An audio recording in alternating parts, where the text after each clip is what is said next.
สวัสดีครับทุกคนบรรยากาศตอนเที่ยงๆเนาะทุกคนนะลูกค้าก็เริ่มทยอยมาแล้วทุกคนร้านก๋วยเตี๋ยวเนื้อก๋วยเตี๋ยวหมูน่าสำเร็จเนาะใครอยากมาลองมาชิมมาได้เด้อทุกคนเด้อเปิด8 โมงถึง2 ทุ่มเนาะก๋วยเตี๋ยวเนื้อก๋วยเตี๋ยวหมูน้ำตกข้นๆทุกคนแต่มาช่วงนี้ก็อาจจะบ่ได้กินเอ็นเนาะทุกคนเนาะเพราะเอ็นขาดตลาดหาใช้กับบ่ได้เอ็นก็เลยมีแต่เนื้อเปื่อยแทนทุกคนมีพวกเนื้อเปื่อยพวกซดพวกตับลูกชิ้นเนาะทุกคนมีหลายอย่างอยู่เนาะขาดแต่เอ็นอย่างเดียวเพราะเอ็นขาดตลาดช่วงนี้หาใช้กับบ่ได้เอ็นนี่หายากแห้งเนาะทุกคนพวกร้านในตลาดแถวองค์พระแถวนครปฐมเข้าไปถามทุกร้านเลยบ่มีทุกคนขนาดลงเชือดใหญ่ๆเนาะแถวนครปฐมนี่ใหญ่ชุดในนครปฐมอ่ะ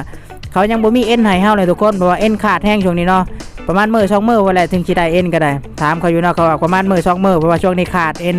หาใช้ก็บ่มีทุกคนพวกขายออนไลน์พวกอย่างก็ทำหมดบ่มีเนาะทุกคนร้านก๋วยเตี๋ยวเนื้อก๋วยเตี๋ยวหมูนายสำเร็จแวะมาลองมาชิมได้ทุกคนน้ำตกข้นๆเลยบรรยากาศช่วงเที่ยงๆลูกค้าเข้าร้านเนาะมาในตอนเที่ยงลูกค้ามาเรื่อยๆตอนเที่ยงๆทุกคนลูกค้าก็ทยอยมาเรื่อยๆนะทุกคนเนาะเฮาก็เฮ็ดก๋วยเตี๋ยวลูกค้าเนาะน้ำตกข้นๆเลยนี่น้ำมันร้อนสดร้อนๆทุกคนช่วงแน่นอน